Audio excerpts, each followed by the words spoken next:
سورۃ القلم. اب یہ جو ہے سورہ ملک یہ منفرد ہے، جیسے سورہ قاف اس مجموعے میں منفرد تھی، باقی وہ 6 صورتیں جوڑوں کی شکل میں تھی. یہاں یہ کہ 3 سب گروپس آئیں گے، ایک منفرد 2 جوڑے. اب یہ جوڑے والی شکل ہے سورۃ القلم، اور پھر دوسری سورۃ الحاقہ. حاقہ میں آپ دیکھیں گے کہ انباء الرسل والی بات زیادہ نمایاں ہوگی، اور اس میں اس طرح کی کوئی بات نہیں. لیکن یہ سورہ نور اس اعتبار سے بہت اہم ہے کہ ابتدائی دعوت کا انداز جو محمد رسول اللہ کا وہ اس میں آیا ہے. اور ایک خیال یہ بھی رکھیے کہ اس کی پہلی 7 آیات کے بارے میں یہ خیال ہے بہت سے حضرات کا، جن میں میں بھی شامل ہوں، میں ان سے متفق ہوں، کہ یہ دوسری وحی ہے جو حضور پر ہوئی ہے. اس لیے کہ جو پہلا جب آپ نے آ کے بتایا مجھ پر وحی آئی ہے، فرشتہ آیا تھا، تو پہلا تاثر جو لوگوں کا تھا وہ یہی تھا کہ معلوم ہوتا ہے وہ دماغی توازن ٹھیک نہیں رہا. یہاں کہیں کوئی جن آ گیا ہے، آصف آ گیا. وہ جنات سے واقف تھے، فرشتوں سے واقف ہی نہیں تھے. تو کوئی جن ہے، کوئی بدروح ہے، وہ آ کر ان پر سوار ہو گئی. اچھے بھلے آدمی تھے. ایک ہمدردانہ انداز میں بھی کہا گیا، اور جو لوگ مخالفین تھے، ہر شخص کے ہوتے ہیں، انہوں نے اس کو ایک دوسرے انداز میں بھی بیان کیا. اس کا حضور پر فوری طور پر جو ہے، دیکھیے ابتدائی طور پر جب تجربہ ہوتا ہے تو اس کا صدمہ بہت شدید ہوتا ہے. یہی جو کل تک میرے قدموں میں اپنی نگاہیں بچھا رہے تھے، آج مجھے دیوانہ کہہ رہے. یہی لوگ، میں تو ان کی آنکھوں کا تارا تھا. تو صدمہ بھی شدید تھا. اس صدمے میں یہ آیتیں اتری ہے حضور کی دلجوئی کے لیے. بسم اللہ الرحمن الرحیم، نون والقلم وما یسطرون. یہ آخری اور تیسری صورت ہے جو ایک حرف سے شروع ہوئی ہے، نون سے. سورہ قاف، سورہ صاد ہم پڑھ چکے. قسم ہے قلم کی اور جو کچھ یہ لکھتے ہیں. یعنی جو بھی انسان کا علمی ذخیرہ آج تک کا ہے وہ اس پر گواہ ہے. کس پر؟ ما انت بنعمت ربک بمجنون، کہ اے محمد آپ اپنے رب کے فضل و کرم سے مجنون نہیں. بھلا مجنون ایسے ہوتے جنہوں نے کہا جھک ماری، جنہوں نے کہا حماقت کا ثبوت دیا. ایسی پاک اور صاف زندگی، ایسی طہارت والی زندگی، پاکیزگی والی زندگی، ایسے بلند اخلاق. ما انت بنعمت ربک بمجنون. آپ ان لوگوں کے کہنے کا آپ اتنا اثر نہ لیجئے، آپ اپنے رب کے فضل و کرم سے کوئی مجنون نہیں ہے. وَإِنَّ لَكَ لَأَجْرًا غَيْرَ مَمْنُونٍ، اور یقیناً آپ کے لیے تو وہ اجر ہے کہ جو غیر منقطع ہے، جس کا سلسلہ کبھی ختم ہی نہیں ہوگا. وَإِنَّكَ لَعَلَىٰ خُلُقٍ عَظِيمٍ، اور آپ تو ہے خلق عظیم کے اوپر فائز ہیں. معراج انسانیت پر تو حضور پہلے ہی فائز تھے. یہ تو معراج نبوت و رسالت ہے جو اب شروع ہو رہی ہے. معراج انسانیت پر تو محمد رسول اللہ اپنے اخلاق، اپنے کردار، اس کے اعتبار سے معراج انسانیت پر تو پہلے سے. اِنَّكَ لَعَلَىٰ خُلُقٍ عَظِيمٍ، بڑے اعلیٰ اخلاق اور بڑے اونچے کردار پر آپ کے. فَسَتُبْصِرُ وَيُبْصِرُونَ، دیکھیے کیسے جیسے کہ کوئی بڑا چھوٹے کو سمجھاتا ہے. دیکھیے آپ ایسی فکر نہ کریں، ان قریب آپ بھی دیکھ لیں گے اور یہ بھی دیکھ لیں گے. بالکل کھل جائے گی بات. بِأَيِّكُمُ الْمَفْتُونُ، کہ آپ دونوں میں سے کون تھا کہ جو فتنے میں مبتلا ہو گیا تھا، محمد ابن عبداللہ ابن عبد المطلب، یا یہ جو کہہ رہے ہیں کہ یہ پاگل ہو گئے یا ان کو جنون کا عارضہ ہو گیا. کون بچل گیا تھا، کون فتنے میں آ گیا تھا؟ ان ربک هو اعلم بمن ضل عن سبیلہ، یقیناً تیرا رب خوب جانتا ہے کون اس کی راہ سے بھٹک گئے ہیں. وہو اعلم بالمہتدین، اور وہ ان کو بھی جانتا ہے جو ہدایت پر ہے. اللہ آپ جو کچھ کر رہے ہیں اللہ دیکھ رہا ہے. یہ 7 آیات ہیں کہ جو بہت سے حضرات کے نزدیک دوسری وحی ہیں جو محمد رسول اللہ پر ہوئی ہے. اس کے بعد جو آ رہا ہے یہ ایک بہت اہم مضمون ہے. ظاہر بات ہے کہ شروع ہی کی اور وحی ہیں جو جوڑ دی گئی ہیں. یہاں پر 7 صورت بنائی گئی ہے. فَلَا تُطِعِ الْمُكَذِّبِينَ وَدُّوا لَوْ تُدْهِنُ فَيُدْهِنُونَ، اے نبی آپ ان جھٹلانے والوں کی باتوں پر دھیان نہ دیجیے گا، ان کے مشوروں پر توجہ نہ کیجیے گا، ان کی باتوں میں نہ آ جائیے گا. یہ تو چاہتے ہیں کہ ذرا سے آپ ڈھیلے پڑے، وہ بھی ڈھیلے پڑ جائیں. باطل جو ہے، باطل دوئی پسند ہے، حق لا شریک ہے. شرکت میں آنا ہے، حق و باطل نہ کر قبول. باطل تو ہمیشہ کمپرومائز کرنا چاہتا ہے حق کے ساتھ. بھائی کچھ میری مان لو، کچھ میں تمہاری مان لیتا ہوں. باطل ہمیشہ چاہے گا کمپرومائز کرے گا. شروع میں نگیٹ کرے گا، نفی کرے گا، پھر دیکھے گا یہ تو پکڑے ہیں، جمے ہوئے ہیں، پھر کمپرومائز کرے گا. لیکن اے نبی اس دام سے بچیے، اس جال سے بچیے. فَلَا تُطِعِ الْمُكَذِّبِينَ وَدُّوا، وہ چاہتے ہیں کہ ذرا آپ ڈھیلے پڑے. لَوْ تُدْهِنُ، مداہنت اسی سے بنا ہے، مداہنت کرنا. آپ ذرا مداہنت سے کام لے تو یہ بھی ڈھیلے پڑ جائیں.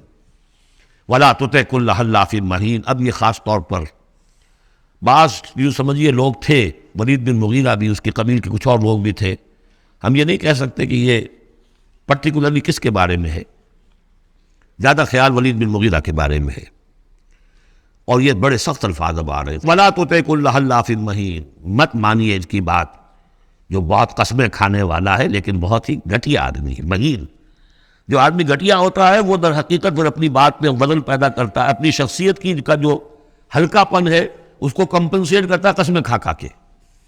کل حلاف مہین، جو بہت قسمیں کھا کھا کر آپ کو اپنے خلوص کی اور اخلاص کی اور خیر خواہی کا یقین دلاتا ہے، لیکن وہ خود نہایت بے قدر انسان ہے۔ حماز مشاء بنمیم، رو در رو تانے بھی دیتا ہے اور چغلیاں کھاتا پھرتا ہے، چلتا رہتا ہے چغلیوں کے ساتھ۔ مناع للخیر معتد نسیم، خیر سے روکنے والا ہے، خود حد سے بڑھنے والا ہے، گناہ گار ہے۔ عتل بعد ذالک زنیم، اجڑ ہے، گوار ہے، اور یہ کہ اس کے بعد بدنام بھی ہے۔ یہ بھی تھا لوگوں کے اندر مشہور کہ وہ ولد الزنا ہے۔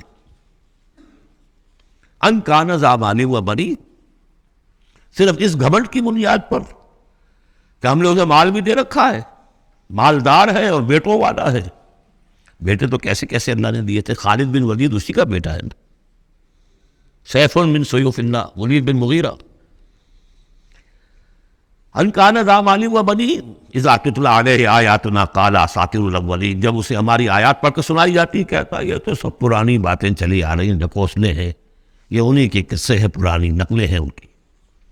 سنصبہ علی الخرطوم، ہم اس کی سونڈ پر مہر لگائیں گے۔ ناک کوئی بہت بڑی ہوگی اس کی نمایاں پھکنا سی ہوگی تو وہ سونڈ کا کہا گیا ہے۔ سنصبہ علی الخرطوم انا بلوناہم، اب یہ بڑی پیاری ایک تمثیل آ رہی ہے، تمثیل ہے یا واقعہ ہے۔ ایمان بالآخرہ کے لیے یہ بہت سہل، بہت عمدہ، بہت سلیس اور بہت عام فہم تمثیل ہے۔ انا بلوناہم کما بلونا اصحاب الجنہ، ہم نے انہیں آزمایا ہے، آپ پڑھ چکے ہیں نا، خلق الموت والحیات لیبلوکم ایکم احسن عملا۔ تو طرح طرح کے امتحان ہوتے ہیں، کسی کو غربت کا امتحان ہے، کسی کو دولت مندی کا امتحان ہے۔ ہم نے انہیں آزمایا جیسے کہ اصحاب الجنہ، ایک باغ والوں کو آزمایا تھا۔ اذ اقسموا لیصرموا النہار مصبحین، جبکہ انہوں نے قسم کھائی کہ صبح صبح ہم اس کا پھل اتار لیں گے۔ باغ تیار ہے، آموں کا باغ ہے یا جو بھی باغ ہے، بالکل فصل تیار ہے، بس اب دیر نہیں کرنی ہے، صبح صبح جائیں گے۔ ولا یستثنون، انہوں نے انشاءاللہ نہیں کہا، پکا ارادہ کر لیا، بس جائیں گے، ایک باغ ہے ہمارا، لہرا رہا ہے، پھلوں سے لدا ہوا ہے، ہم نے سارا سامان کر لیا، رسیاں وسیاں سیڑھیاں ویڑیاں جو چاہیے سب فراہم کر لیا، بس صبح صبح جائیں۔ اب ظاہر بات ہے کہ پھر جو غفلت کی وجہ سے ان کے کردار کا ایک نقشہ ہے وہ کیا ہے، فطاف علیہ طائف من ربک وہم نائمون، ابھی وہ سوئے ہوئے ہی تھے کہ اس باغ کے اوپر تیرے رب کی طرف سے ایک پھرنے والا پھر گیا، کوئی بگولا آ گیا، ہوا کا کوئی آ گیا جس میں آگ تھی، فاحترقت، یہ ہم سورہ بقرہ میں پڑھ چکے ہیں، وہ سب جل کر راکھ ہو گیا۔ لیکن وہاں سب کچھ ہو چکا، انہیں پتہ نہیں، یہ اپنے گھروں سے چل رہے ہیں صبح ہی صبح۔ یہ ہے انسان کا معاملہ کہ کٹ چکا ہوتا ہے، پتا چاک ہو چکا ہوتا ہے، وہ اکڑ رہا ہوتا ہے۔ ابھی جسم کے اندر کینسر نے جڑیں جما لی ہیں اور اس کی کمر ابھی بھی اکڑی، انہیں پتہ ہی نہیں کہ کینسر جو ہے جڑیں جما چکا ہے، وہ تو ابھی کبھی ڈائگنوز ہوگا تو کہیں گے کہ ارے یہ تو سب کا پورے جسم میں پھیل چکا ہے۔ یہ غفلت رہتی ہے انسان میں۔ وہاں باغ اجڑ چکا، ان کا حال کیا ہے، فاصبحت کالصریم، وہ باغ تو ایسا ہو گیا جیسے پھل ول اتر ہی گیا اس کا۔ فتنادوا مصبحین، اب صبح صبح انہوں نے ایک دوسرے کو آوازیں دی، پکارا، ان اغدوا علی حرثکم ان کنتم صارمین، ذرا جلدی سویرے چلو اپنے اس کھیت پر یا اپنے اس باغ پر اگر تم واقعتاً پھل توڑنا چاہتے ہو۔ فانطلقوا وهم يتخافتون، اب وہ چلے اور آپس میں چپکے چپکے یہ باتیں کر رہے تھے، اللہ يدخلنها اليوم علیکم مسکین، دیکھو آج کوئی مسکین قریب نہ آنے پائے۔ یہ کون ہوتے ہیں بدماش؟ محنت ہم نے کی، باغ کی وہ حفاظت ہم نے کی، ہم نے یہاں پر سارے جو ہے کام جو پاپڑ بیلے، اور یہ آ جاتے ہیں کہ صاحب ہمارا بھی کچھ ہمیں بھی دیجئے، ہمیں بھی دیجئے۔ یہ اب ان کا کردار کی پستی کا معاملہ۔ جب آخرت سے دور ہوں گے تو یہ کردار کی پستی آ جائے گی۔ شاید الگ صبح اسی لیے گئے کسی کو پتہ ہی نہ چلے۔ لا يدخلن اليوم علیکم مسکین، کوئی مسکین داخل نہ ہونے پائے۔ وغدوا علی حرد قادرین، یہ ہے تصویر لفظی، چلے بڑے کرتے ہوئے گویا کہ پوری طرح قادر ہیں، بس اب جائیں گے اور پھل اتار کے لے آئیں گے لپکتے ہوئے۔ فلما راوها قالوا انا لضالون، جب دیکھا باغ کو ہم تو بھٹک کر آ گئے ہیں، تو راستہ بھول گئے، کہاں آ گئے، یہ باغ تو ہمارا نہیں ہے، بل نحن محرومون، نہیں باغ تو وہی ہے، ہم محروم ہو گئے۔ قال اوسطهم الم اقل لكم لولا تسبحون، ان کے درمیانی کوئی ان میں سے تھا، کوئی نیک بھی ہوگا جس نے کہا دیکھو میں تم سے کہا نہیں کرتا تھا، تم اپنے رب کی تسبیح کیوں نہیں کرتے، اسے یاد کیوں نہیں کرتے، اس کا حق کیوں نہیں ادا کرتے؟ قالوا سبحان ربنا انا كنا ظالمین، ان کا واقعی آپ صحیح کہہ رہے ہیں، ہمارا رب پاک ہے، واقعی ہم ہی ظالم تھے۔ فاقبل بعضهم على بعض يتلاومون، اب وہ ایک دوسرے کو ملامت کرنے لگے، تم نے اصل میں ہمیں زیادہ غافل کیا، تم نے وہ روش اختیار کرنی تھی جسے ہم اور دور چلے گئے اللہ سے اور آخرت کی یاد سے۔ قالوا یا ویلنا انا كنا طاغین، آخر کہا ہائے ہماری شامت، ہم تو واقعتاً سب کے سب ہی اپنے حدود سے تجاوز کرنے والے تھے۔ عسى ربنا ان يبدلنا خيرا منها، امید ہے ہمارا رب اس سے بہتر ہمیں دے دے گا، اگلے سال پھر جو فصل آئے گی ہم باغ کے اوپر محنت کریں گے وہ دے دے گا۔ انا الى ربنا راغبون، اب ہم پورے، اب دیکھیے رغبہ الى ربنا راغبون، ہم راغب ہیں اپنے رب کی طرف، اب ہم توجہ کرتے ہیں، توبہ کرتے ہیں پوری طریقے سے، اب جو سارے حقوق اللہ کو ادا کریں گے۔ عسى ربنا ان يبدلنا خيرا منها انا الى ربنا راغبون، الہ کے ساتھ رغبت یہ ہے وَمَنْ يَرْغَبُ عَنْ مِلَّةِ إِبْرَاهِيمَ إِلَّا مَنْ سَفِهَ نَفْسَهُ، یہ ہم پہلے پارے میں پڑھ آئے تھے، لفظ ایک ہے رغبت، الہ کے معنی کچھ اور ہے اور ان کے معنی کچھ اور ہو جائے، بالکل برعکس۔ اب جو اصل جملہ آیا ہے یہ ہے جسے ہم جب کہانیاں پڑھتے تھے کہ یہ کہانی ہے، this is the moral lesson of this story. Moral lesson کیا ہے؟ کذالک العذاب ولعذاب الآخرۃ اکبر لو کانوا یعلمون، اس طرح آتا ہے عذاب، اور یہ تو بڑا چھوٹا سا عذاب ہے، دنیا میں محنتیں ضائع ہو گئی ایک سال کی، اگلے سال توقع ہے کہ شاید دوبارہ توبہ کر لو، رجوع کر لو اور اللہ کا بھی حق ادا کرو، اللہ پوری تمہیں فصل دے دے۔ آخرت کے عذاب وہ ہے بہت بڑا، ایک دفعہ جب آنکھ کھلی گل کی تو موسم تھا خزاں کا، اور پھر واپس لوٹنے کا کوئی امکان نہیں، پھر توبہ کی کوئی شکل نہیں۔ کذالک العذاب ولعذاب الآخرۃ اکبر لو کانوا یعلمون، کاش کہ انہیں معلوم ہو۔ ان للمتقین عند ربہم جنات النعیم، اس کے برعکس جو اب متقی بندے ہیں ان کے لیے ان کے رب کے پاس نعمت والے باغات ہیں۔ افنجعل المسلمین کالمجرمین، کیا ہم اپنے فرما برداروں کو مجرموں کے برابر کر دیں گے؟ یعنی اگر باعث بادل موت نہیں ہے تو پھر تو مجرم اور مسلم برابر ہوگا۔ ایک نظم شاید آپ نے بھی پڑھی ہو، ڈیتھ دی لیولر، موت تو آ کر سب کو برابر کر دیتی ہے۔ تو کوئی محل میں رہتا تھا بہت، اور وہ بڑے گدیلے نرم مخملی اور خاک و چٹائی کے اوپر یا ننگی زمین کے اوپر کہیں سوتا تھا، اینٹ اپنے سر کے نیچے رکھ کر، موت کے بعد تو سب کا ایک ہی حشر ہے، ڈیتھ دی لیولر۔ لیکن ڈیتھ دی لیولر اگر اخلاقی لیول پر بھی ہو تو بڑا ظلم ہے۔ افنجعل المسلمین کالمجرمین ما لکم کیف تحکمون، تمہیں کیا ہو گیا ہے، تمہاری مت ماری گئی ہے، کیسا حکم دے رہے ہو، کیسی رائے بنا رہے ہو؟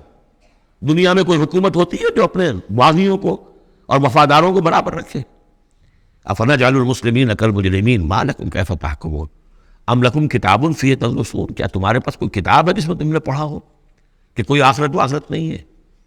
ان لکم فیہ لما تخیرون، کہ تمہیں آخرت میں وہ سب کچھ مل جائے گا جو تم پسند کرو گے۔ ام لکم ایمان علینا بالغہ، کیا تم نے ہم سے کوئی قسم لے رکھی ہے جو ہمارے اوپر پوری اترنے والی ہو الی یوم القیامہ، قیامت کے دن تک؟ ان لکم لما تحکمون، کہ تمہیں وہ سب کچھ مل جائے گا جو تم چاہو گے۔ سلہم ایہم بذالک زعیم، اے نبی ذرا ان سے پوچھئے کہ کون ہے کہ جو اس کی کا ذمہ لیتا ہو۔ ام لہم شرکاء، کیا ان کے کوئی شریک ہے جو وہاں بچانے گے؟ فلیاتوا بشرکائہم ان کانوا صادقین، دلائیں اپنے شریکوں کے اگر سچے ہیں۔ یوم یکشف عن ساق ویدعون الی السجود، جس دن کے پنڈلی کھولی جائے گی۔ آیات متشابہات، کوئی شان ہے، میدان حشر کا کوئی مرحلہ ہے جس میں اللہ کی کوئی تجلی ہے خاص جو ظاہر کی جائے گی، اور وہ بھی ایک چھلنی ہے لگانے کے لیے۔ جو دنیا میں صاحب ایمان تھے، نمازیں پڑھتے تھے، سجدے کرتے تھے، وہ فوراً اس تجلی کو دیکھتے ہی سجدے میں گر جائیں گے، اور جو دنیا میں اکڑے رہتے تھے ان کی گردنیں اکڑی رہتی تھی، سجدے نہیں کرتے تھے، وہ چاہیں گے سجدہ کرنا کر نہیں سکیں گے، چھلنی لگ جائے گی۔ اب وہ تجلی کون سی اللہ کی؟ یکشف عن ساق، اللہ کی پنڈلی کھولی جائے گی، واللہ عالم۔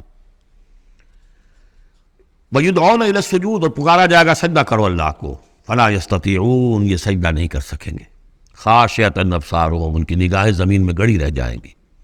ترہقہم ذلہ، ان کے چہروں پر سیاہی پھیل جائے گی۔ وَقَدْ كَانُوا يُدْعَوْنَ إِلَى السُّجُودِ وَهُمْ سَالِمُونَ، ان کو پکارا جاتا تھا سجدہ کرنے کے لیے اللہ کے سامنے، جبکہ یہ ثابت و سالم تھے، صحیح تھے، اس وقت یہ سجدہ نہیں کرتے تھے۔ آج کرنا چاہیں گے تو کرنے نہیں دیا جائے گا۔ فَذَرْنِي، اب یہ انداز دیکھ لی جو میں نے کہا تھا شروع کی صورتوں میں، تو اے نبی چھوڑیے مجھے، وَمَن يُكَذِّبُ بِهَذَا الْحَدِيثِ، جو آج اس قرآن کا اور جو آپ وہی پیش کر رہے ہیں جس کی تکذیب کر رہے ہیں، چھوڑیے مجھے اور ان کو، میں ان سے نمٹ لوں گا۔ ان کے بارے میں آپ زیادہ تشویش میں مبتلا نہ ہوں، ان کی باتوں سے زیادہ اثر نہ لیں، دلگیر نہ ہو، دل گرفتہ نہ ہو، رنجیدہ نہ ہو۔ ذرنی ومن یکذب بہذا الحدیث سنستدرجہم من حیث لا یعلمون، ہم انہیں سہج سہج رفتہ رفتہ لے آئیں گے جہاں سے کہ انہیں گمان بھی نہیں ہوگا۔ یہ کیا استدراج کہلاتا ہے، یہ علماء کی زبان میں، یہ جب چونکہ اصطلاحات جب گفتگو ہوتی ہے۔ مولانا حسین احمد مدنی رحمۃ اللہ علیہ نے قیام پاکستان کے بارے میں یہ الفاظ استعمال کیے تھے، ہو سکتا ہے یہ استدراج ہو۔ استدراج کیا ہوتا ہے کہ کوئی شخص غلط کار ہے، غلط راستے پر جا رہا ہے، اور کوئی اس کو اللہ تعالیٰ اور نواز دیتا ہے، وہ سمجھتا ہے میں تو بڑا کامیاب ہوں، پھر اور اپنی غلطی کے اندر بڑھتا چلا جا رہا ہے، بڑھتا چلا جا رہا ہے، بڑھتا چلا جا رہا ہے، پھر ایک ہی جھٹکا ہوتا ہے اور اللہ کام ختم کرتا ہے۔ استدراج ہے درجہ درجہ، درجہ بدرجہ، اور اس کی رسی ڈھیل دے کر، اور اسے دنیا میں کامیابیاں دے کر، تاکہ اور خود سے باطل پورا ظاہر ہو جائے، اور وہ شدید سے شدید تر عذاب کا مستحق بن جائے، وہ استدراج ہے۔ ہم انہیں درجہ بدرجہ استدراج اس کے ذریعے سے لے آئیں گے، من حیث لا یعلمون، جس کا انہیں اندازہ بھی نہیں ہوگا۔ وَأُمْلِي لَهُمْ، اور میں ان کو ڈھیل دوں گا، مہلت دوں گا۔ ان کیدی متین، میری تجویز، میری چال بہت مضبوط ہے۔ جیسے میں نے بارہا مثال دی ہے کہ اگر مچھلی کے حلق میں کانٹا پھنس گیا تو اب وہ شکاری ڈھیل دے رہا ہے، جائے گی کہاں؟ کانٹا تو لگا ہوا ہے۔ اسی طریقے سے املی لہم ان کیدی متین، اس کو میں چونکہ کہہ بیٹھا ہوں اس وقت تو میں زیادہ بیان کر دوں آپ سے کہ اصل میں 1946 میں مولانا مدنی رحمۃ اللہ علیہ چونکہ رمضان مبارک ہمیشہ کرتے تھے سلہٹ میں، سن 46 کے رمضان میں انہوں نے کہہ دیا تھا کہ ملأ اعلیٰ میں پاکستان کے قیام کا فیصلہ ہو چکا ہے، اس لیے کہ وہ ہم لیلۃ القدر کے اندر فیہا یفرق کل امر حکیم، تمام معاملات طے ہو جاتے ہیں، ایک سال پہلے طے ہو چکا ہے۔ اگلی سال کے لیلۃ القدر میں پاکستان قائم ہو گئے، لیکن ظاہر بات ہے کہ مولانا مدنی قیام پاکستان کے مخالف تھے، تو اب ان کے کچھ عقیدت مندوں نے کہا کہ اگر یہ بات ملأ اعلیٰ کا یہ فیصلہ اگر آپ پر منکشف ہو گیا ہے، کشف ہو گیا ہے آپ کو، تو ہم کیا کر رہے ہیں، ہم پھر مخالفت کیوں کر رہے ہیں؟ تو انہوں نے جواب میں یہ کہا تھا کہ یہ معاملہ ہے تکوینی، اللہ نے جو فیصلہ کیا کیوں کیا ہے یہ ہم نہیں جانتے، ہمیں دیکھنا ہے دنیا میں اپنے معاملات کو اپنی عقل سے کام لے کر، ان السمع والبصر والفؤاد کل اولئک کان عنہ مسئولا، ہمیں یہ دیکھنا ہے کہ مسلمانان ہند کے لیے کون سی تجویز بہتر ہے، صحیح تر ہے، اور ہمیں اس پر عمل کرنا ہے۔ تکوینی معاملہ ہو سکتا استدراج ہو کہ مسلمانوں میں سے کچھ لوگوں نے جو غلط روش اختیار کی ہے، اللہ اور ڈھیل دے کر ان کے لیے کوئی بڑا عذاب لانے والا ہو، اور واقعہ یہ ہے کہ ایک بڑا عذاب ہم پر سن 71 میں آ گیا تھا، لیکن کچھ پتہ نہیں دوسرا عذاب اب سر پر آیا کھڑا، لیکن اس کا سبب میرے نزدیک قیام پاکستان نہیں بلکہ اس کے بعد کا جو ہم نے طرز عمل اختیار کیا وہ ہے۔ تو یہ استدراج کے حوالے سے میں نے یہ وضاحت کر دی۔ ام تحسبهم اجرا فهم من مغرم مثقلون، یہ سورہ طور میں یہ آیتیں جو کہ تو آ چکی ہیں، اے نبی کیا آپ ان سے کوئی اجرت طلب کی ہے؟ آپ نے بل تو نہیں بہت بڑا دے دیا ان کو کہ میں نے اتنی تمہیں جو تبلیغ کی ہے تو یہ میرا بل ہے؟ ام تحسبهم اجرا فهم من مغرم مثقلون، کہ اس کے تاوان تلے دبے جا رہے ہیں یہ۔ ام عندهم الغیب فهم یکتبون، یا ان کے پاس غیب کا علم ہے جسے یہ لکھ رہے ہو۔ فاصبر لحکم ربک، اے نبی صبر کیجئے، اور یہاں صبر کے بعد لام ہے، لحکم ربک، انتظار کیجئے اپنے رب کے حکم کا۔ اور یہاں نوٹ کر لیجئے آگے آ رہا ہے حضرت یونس علیہ السلام کا معاملہ، ان سے بس یہی خطا ہوئی تھی کہ اپنے قوم کے کفر اور مخالفت اور عناد سے غصے میں بھر کر، حمیت حق کا غصہ تھا، غیرت حق کا غصہ تھا، اللہ سے کوئی غصہ نہیں تھا معاذ اللہ. یہ کچھ مترجمین ادھر چلے گئے اللہ سے ناراض ہو کر، ذهب مغاضبا معاذ اللہ معاذ اللہ معاذ اللہ. ان کی بد کرداری اور ان کی مخالفت سے بد دل ہو کر غصے میں بھر کر چلے گئے، انتظار نہیں کیا اللہ کے حکم کا. فاصبر لحکم ربک، اپنے رب کے حکم کا انتظار کیجئے. ولا تکن کصاحب الحوت، اور دیکھیے آپ اس مچھلی والے کی طرح نہ ہو جائیے گا. اذ نادا وہو مکظوم، جبکہ اس نے پکارا جبکہ وہ اپنے غم کو اپنے اندر ہی اندر پی رہا تھا، صدمے کو. اور جبکہ وہ اس مچھلی کے پیٹ میں لا الہ الا انت سبحانک انی کنت من الظالمین، میں نے ظلم کیا، میں زیادتی پر ہوں. لولا ان تدارکہ نعمت من ربہ لنبذ بالعراء وہو مذموم، اگر اس کا ہاتھ نہ پکڑ لیا ہوتا، نہ سنبھال لیا ہوتا اسے اس کے رب کے ایک انعام اور احسان نے، تو وہ تو پھر ہی دیا گیا تھا چٹیل زمین پر مذمت زدہ. اس کو میں چاہتا تھا کہ آپ کو بتا دوں کہ اصل میں یہ علاقہ جو ہے بال بک کا علاقہ، اور وہ اس سے اوپر جو یہ عراق اور جو شمالی علاقہ ہے وہاں کہیں نینوا کا شہر ہے، وہاں یہ تھے. اور آج کل جو دجلہ و فرات کا معاملہ ہے وہ تو چھوٹی ندیاں رہ گئی ہیں، اس وقت ہو سکتا ہے کہ وہ بہت بڑے دریا ہوں. اور وہاں سے وہ کشتی میں سوار ہو کر کہیں جا رہے تھے کہ کسی ویل مچھلی نے انہیں نگل لیا. اور یہ دریا گرتے ہیں اسی جو یہ گلف، پرشین گلف ہے یا گلف عربک گلف ہے، جو بھی آپ کہیں اسے الخلیج العربی یا پرشین گلف، اور وہاں سے ہو کر یہ مکران کے ساحل کے قریب تک وہ مچھلی لے آئی ہے، اور یہاں اس نے الٹ دیا اللہ کے حکم سے. تو وہ جو میں بتا چکا ہوں آپ کو احمد الدین مارہرمی کے حوالے سے کہ یقطین کا درخت اللہ نے وہاں اگا دیا، وہ سارا کا وہ نعمت ہے. لولا ان تدارکہ نعمت من ربہ لنبذ بالعراء وہو مذموم فاجتباہ ربہ فجعلہ من الصالحین، تو اس کے رب نے پھر اس کو نواز دیا، پسند کر لیا، اور اسے پھر صالحین میں سے کر دیا. وَإِن يَكَادُ الَّذِينَ كَفَرُوا، یہاں پر یہ نوٹ کر لیجئے کہ یونس ابن متی یہ جو ہے ان کے بارے میں حضور نے فرمایا مجھے ان پر بھی فضیلت مت دو، اور ہم جو ہے وہ سارا جو ہے زور ہی اس پر صرف کر دیتے ہیں، وہ افضل ہیں لیکن حاجت مشاطہ نہیں، صورت دل آرام رہا، ان کی کوئی ضرورت نہیں ہے. دنیا جانتی ہے، آج پوری دنیا مان رہی ہے. اگر مائیکل ہارٹ کہہ رہا ہے on top of the list a selection and gradation of the 100 most influential personalities of the world, human history, and putting Muhammad on top, تو جانو وہ جو چل کر بولے گا سب بولے گا. إِن يَكَادُ الَّذِينَ كَفَرُوا لَيُزْلِقُونَكَ بِأَبْصَارِهِمْ لَمَّا سَمِعُوا الذِّكْرَ وَيَقُولُونَ إِنَّهُ لَمَجْنُونٌ. یہ سورت کا ابتدائی اور سورت کی انتہا یہاں پہ آ کر جڑ گئی ہے. اور یہ بھی سمجھ میں آ گیا نون سے کیوں شروع ہوا. یہ نون کہتے ہیں مچھلی کو، ظَنُّونِ الذَّهَبَ مُغَاضِبًا، مچھلی ہی کا معاملہ، حضرت مچھلی والے کی بات پر صورت ختم ہو رہی ہے. اور یہ لوگ تو تلے ہوئے اس پر ہے نبی صلی اللہ علیہ وسلم لَيُزْلِقُونَكَ بِأَبْصَارِهِمْ، کہ آپ کو وہ پھسلا دیں گے، آپ کے قدموں میں تزلزل پیدا کر دیں گے اپنی نگاہوں سے گھور کر.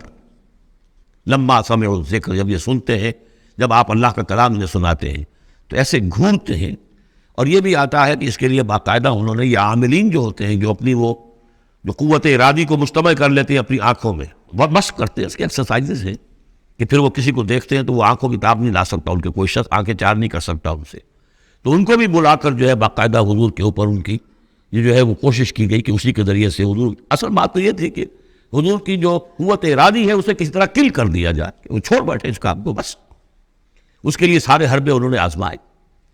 وَإِن يَكَادُ الَّذِينَ كَفَرُوا لَيُزْلِقُونَكَ بِأَبْصَارِهِمْ لَمَّا سَمِعُوا الذِّكْرَ وَيَقُولُونَ إِنَّهُ لَمَجْنُونٌ وَمَا هُوَ إِلَّا ذِكْرٌ لِّلْعَالَمِينَ، اور نہیں ہے وہ ہوا قرآن کے لیے بھی اور حضور کے لیے بھی یہ تو ایک نصیحت ہے، یاد دہانی ہے. حضور اپنی ذات میں بھی تو یاد دہانی ہے، اپنی ذات میں قرآن مجسم ہے. جیسے کہ ام المؤمنین حضرت عائشہ صدیقہ رضی اللہ تعالیٰ عنہ نے فرمایا کان خلق القرآن.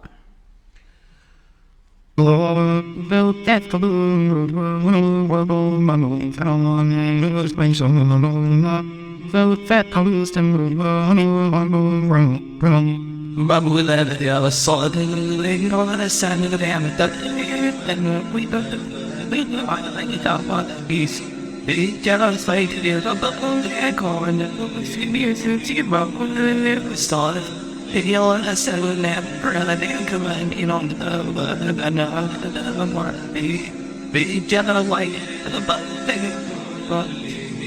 You broke with the vehicle started. If you're the standing man, and running, I'm on.